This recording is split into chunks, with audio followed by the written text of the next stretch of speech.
Good morning. तर मी आज नाश्त्यासाठी बनवणार आहे रवा वडे. तर ह्या पेल्याने मी 2 पेले रवा, 2 पेले ताक आणि 2 पेले पाणी असं प्रमाण घेतलेलं आहे.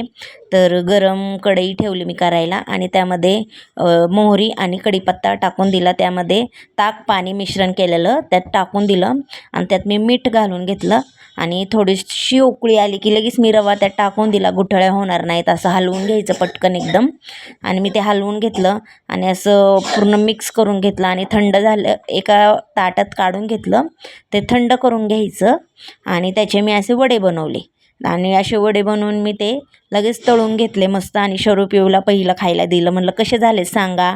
तर माझ्या मुलींनी सांगितलं खूप छान झालेत, टेस्टी झालेत आणि मुलांनी सांगितलं की भारी वाटतं आपण केलेला पदार्थ आवडला आहे सगळ्यांना. तर आम्हाला आवरून आज जायचं होतं लग्नासाठी. तर माहेरातलं लग्न होतं. तर माहेरातलं लग्न असलं की खूप छान वाटतं की सगळे तिथं जमतात, सगळे भेटतात, जुन्या आठवणी तयार होतात, ताज्या होतात. तर माझी छोटी बहीण, मी, माझी मोठी बहीण आणि मम्मी सगळे आम्ही भेटलो होतो लग्नामध्ये.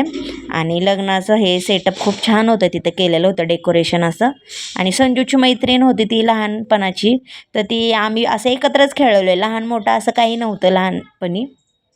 आणि सगळ्यांनी असं एन्जॉय केलं. आणि आमची पिहू बघा जास्त मस्ती करत होती लग्नामध्ये, तिला पण लय आवडलं. आज तिने सुट्टी घेतली होती, शरूनी सुट्टी घेतली होती आणि तर मम्मीला काही विधीसाठी पुढं बोलवलं होतं तर ती पण गेली होती आणि मी पण गेले होते पुढं, मला पण बोलवलं होतं तिथं.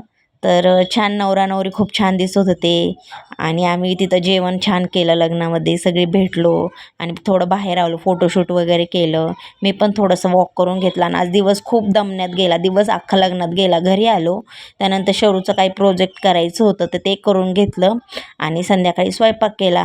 आणि मला फॉलो करा, लाईक करा, सबस्क्राईब करा. बाय.